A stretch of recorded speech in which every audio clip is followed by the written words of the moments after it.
Hi guys, welcome back to lesson 3. So I've been listening to this loop over and over and over. I've made a couple of very small adjustments, which I'll tell you about now. I increased the drop bass length of note to 3/16, so it now sounds just slightly fuller and longer.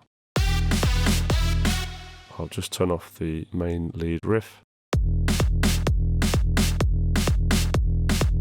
That sounds really nice. And on the main lead riff, I just adjusted the EQ slightly as well to bring out some more richer and some more nicer frequencies that cut through.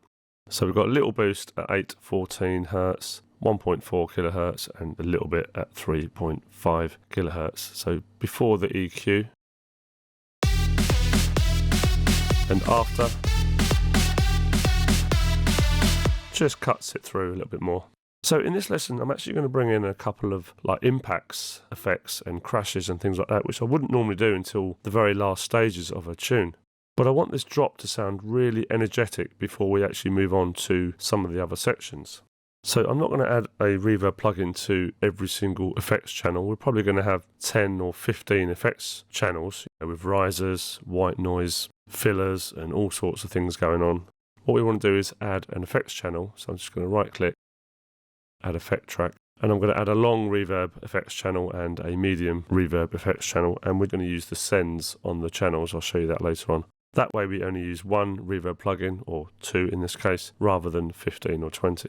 So I'm going to use the Cubase Revelation plugin because I really like it. Obviously, if you're not using Cubase, you can use any of your favorite plugins. Choose the reverb plugin that you like the most. It really doesn't matter what reverb plugin you use. They're all virtually the same. Stereo, and we'll call this Reverb Long. And I'm going to keep this simple and use a preset. I really like the cathedrals on this particular plugin. And we're going to use Cathedral Bright. Make sure it's on 100%, and the return automatically gets routed back through to the channel. I'll show you that in just a second. Now this is a really, really long reverb, so we'll use this for kind of like all the whooshes and risers and anything we want right at the back of the mix. And we're also going to use a medium reverb as well. Revelation again, this time reverb medium, and I like to use either a plate or a studio room.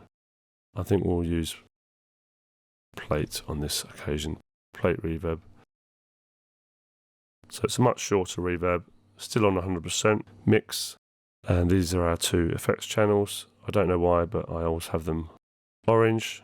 Okay, so now we can just pick any of our tracks, and don't forget we'll have 40 or 50 tracks going at the end of this song, and we can just use the send here to send to the reverb. So for example, the main lead riff. Adjust the send here.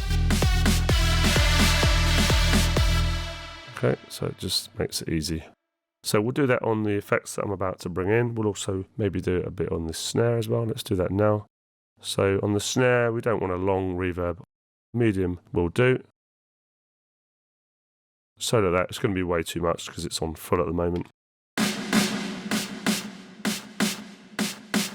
And what we'll do is it's just a bit too much bottom in that reverb. Take out the bottom. The bottom end of your track is so important. So I'm definitely going to take out the sub on both the reverbs, without a doubt, so we don't clutter up or mess up the bottom of our track. We also need to EQ this snare and take out the bottom end because we don't want anything interfering with our bass and our kick drum.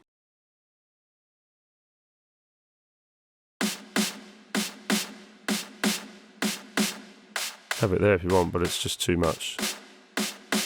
So it's a balancing act because you want some of the body in there, but you don't want the sub in there.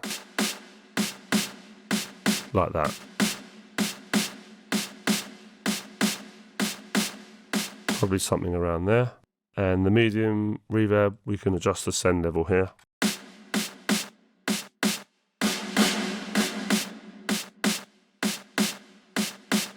Put a little bit of space around that snare, but don't go overboard.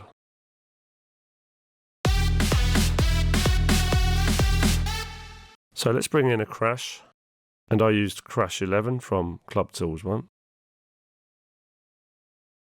Bring that in. And we'll turn it down. And we'll add tons of reverb to this. So we want reverb long.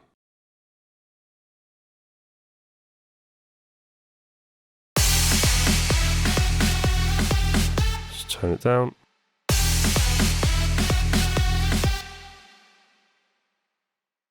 What I like to do on my crashes is take out the bottom end, because there is low end information there sometimes in some samples. Yeah, you can see all the sub there. Let's take that out. Don't need it, and I like to just give the top end a bit of a slight boost for a bit of crispness.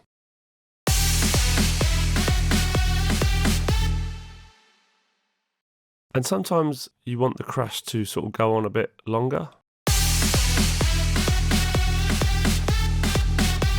And especially in EDM music, you want the white noise, the top end of your track, to be quite impactful in this drop. So I want this to go on a bit longer. So I'm going to add a bit of delay as well. I'm going to keep it mono for the moment. I don't want my cymbal going all sort of left and right and all that sort of stuff. So just add a bit of delay as well. Just going to try a quarter note. And we're going to turn the mix down a bit, but the feedback right up. I usually find between 80 and 90. If you go more than that, it will just never stop. But 85 is probably about right.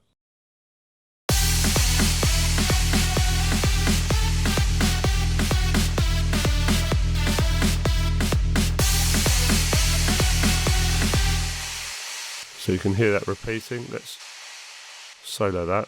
We still need to turn this down now because it's all thickening up. So you can hear the repeats.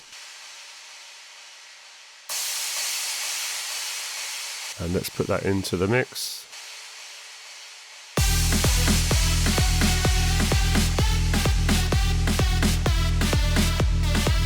So we've got a nice bit of energy happening now.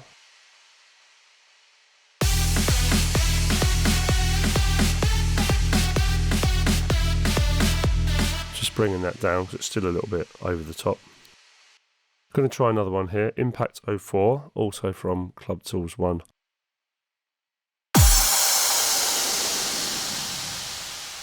So let's bring that in.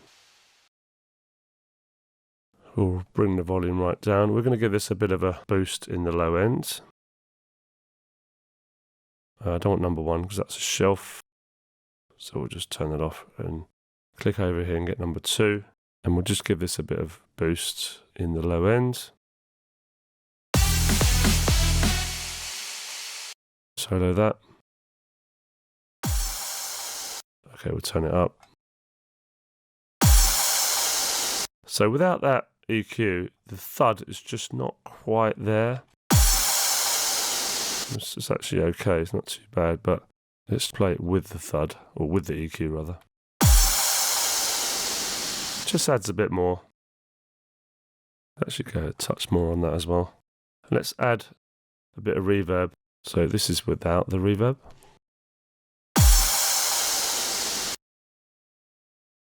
And with. And obviously there's also some high frequency stuff in this impact sample as well. So that reverb will help with that. Now we've just got to get the volume right. Turn it down a bit, it's a bit overpowering.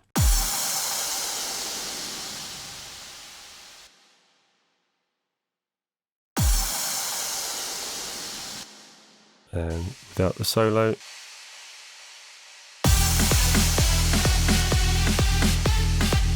So we may need to adjust these levels once we've got tons of other stuff going on in this track as well. But for the moment, that's probably in the ballpark. We're also going to bring in FX Hit 30. Which is also from Club Tools 1. And we're going to split this up, this one.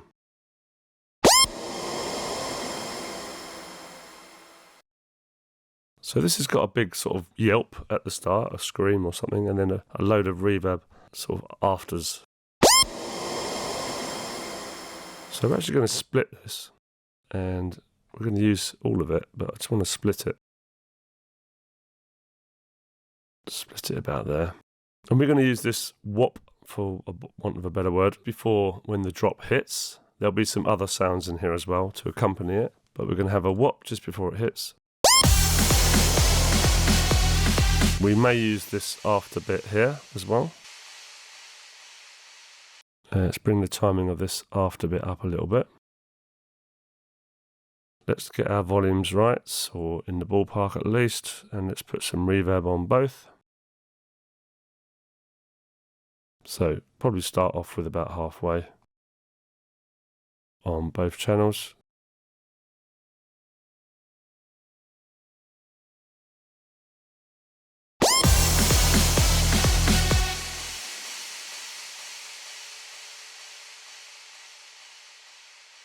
Call that whop. Turn it down.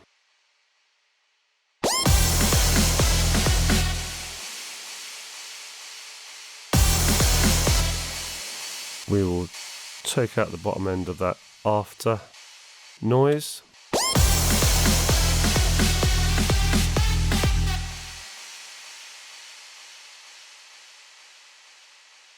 And again, I want this after reverb type noise to continue quite a bit.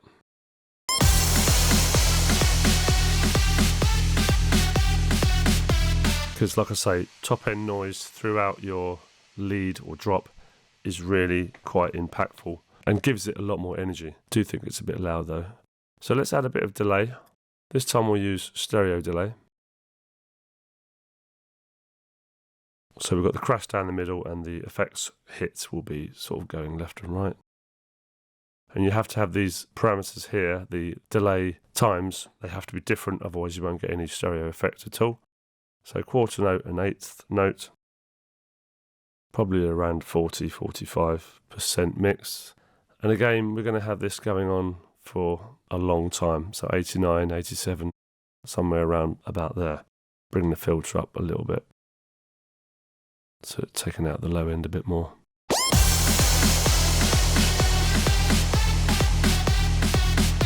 And this is with it soloed.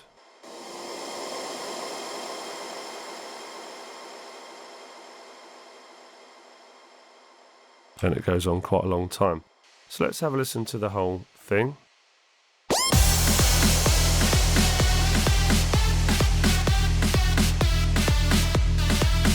Okay, we're just getting a little bit drowned out here. So our effects are all probably a bit loud. So let's just do them one at a time. That's the best way to balance them.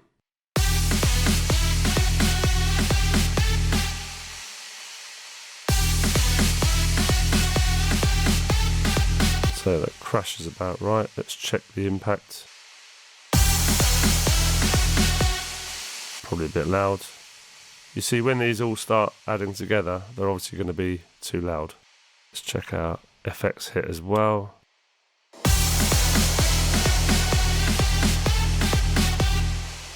And the whop. Again, we can address all these levels a bit later on.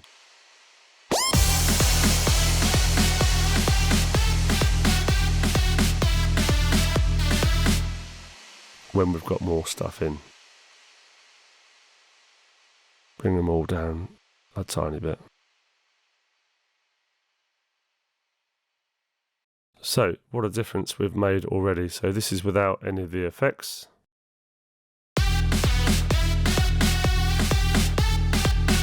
Now sounds really bland and really boring. And this is with our effects.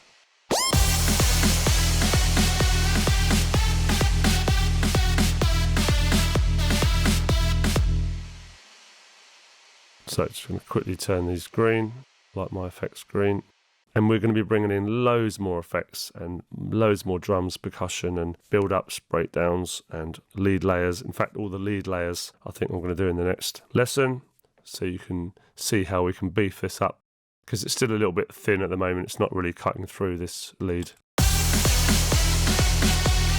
It's not bad at all, but it just needs a bit of a thicken up. I think these are still too loud. Yeah, so in the next lesson we'll bring in a couple of lead layers to thicken this one out, and we'll continue adding to the energy of this drop. Hope you've enjoyed it, guys. All the best. Bye bye.